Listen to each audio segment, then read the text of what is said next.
we have an iPad Air 4. It's not charging, and apparently the battery wasn't lasting long. The first thing that I'm going to do is test the port, and that feels really loose, and it should automatically want to run a test when I plug it in.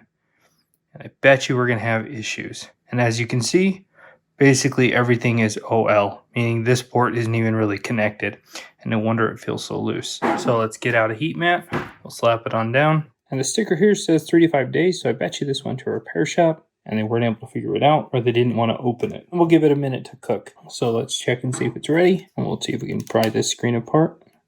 And that's a weird sound. It's almost like something's separating in there. And the top is already wanting to come apart. It feels kind of sticky. Weird. I don't think I'm the first one in here, which isn't uncommon for an iPad this old. Yeah, it's really this easy to open. And now the screen can kind of fall away. Oh, and look at that. The whole motherboard is exposed. We're missing a shield here. Battery has been replaced before.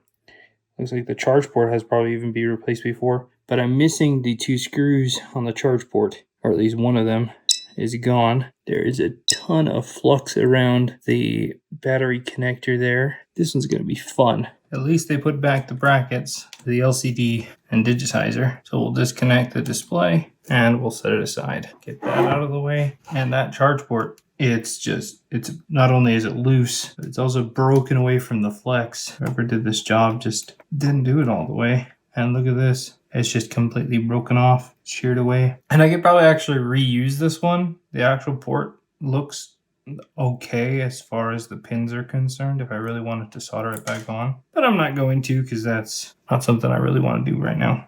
We'll just replace the whole thing. But now I need to get this motherboard out.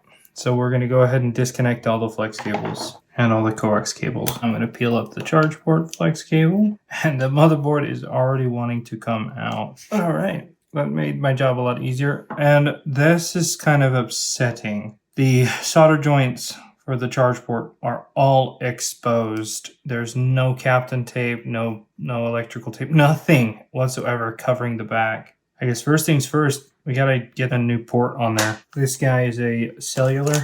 We need to make sure we have a compatible port. So this is an OEM pull port. Let's go ahead and install it real quick. All right, so let's go ahead and add a bunch of flux out our iron. And I have no idea what temperature was used to solder this on. So to be safe, let's go ahead and just try to wick up whatever we can. So we'll heat it on up with a hot air workstation. So it's ready to set off.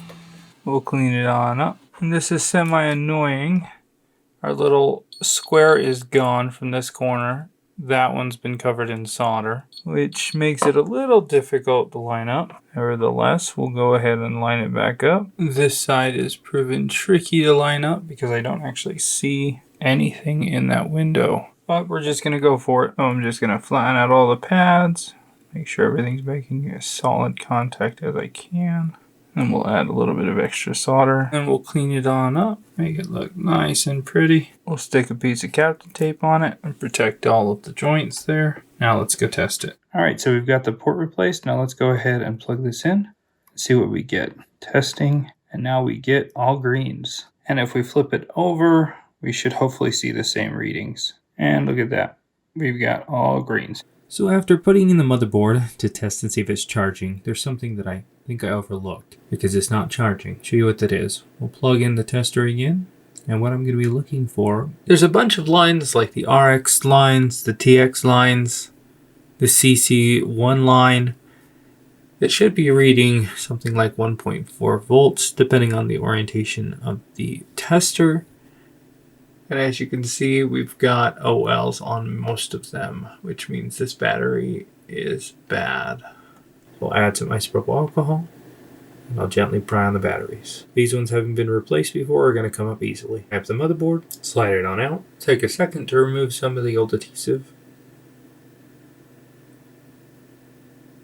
Get out a replacement battery. We won't slide the battery fully in yet, but we will go ahead and connect up the display and digitizer. Now we can slide in the battery, put back the battery screw, go ahead and try to power it on, and it's working. Touch is all working.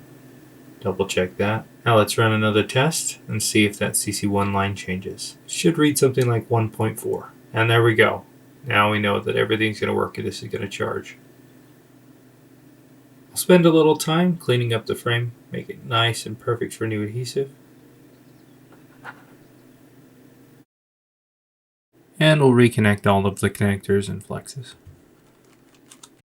We'll remove all of the old adhesive from the display, as it definitely wasn't holding on. And I love this tool because it pulls up the majority of the remaining adhesive. And then using a little bit of acetone, we'll be able to get rid of all of that adhesive, making it nice and clean for new adhesive all the way around each side of the display. We'll install some new tape around the border, making sure we don't miss a single spot. Go ahead and slide it on in with the new adhesive. We'll isolate the motherboard from the battery still. Go ahead and connect up the display and connect up the digitizer. Put back the brackets and screws. Now we can reconnect the battery. Peel off the blue sticker. We'll go ahead and try to power it on. Peel off the protectors for the adhesive. We'll plug it in and see if it charges this direction. And then we'll plug it in, flipping the cable around, and see it charges well. That is all good.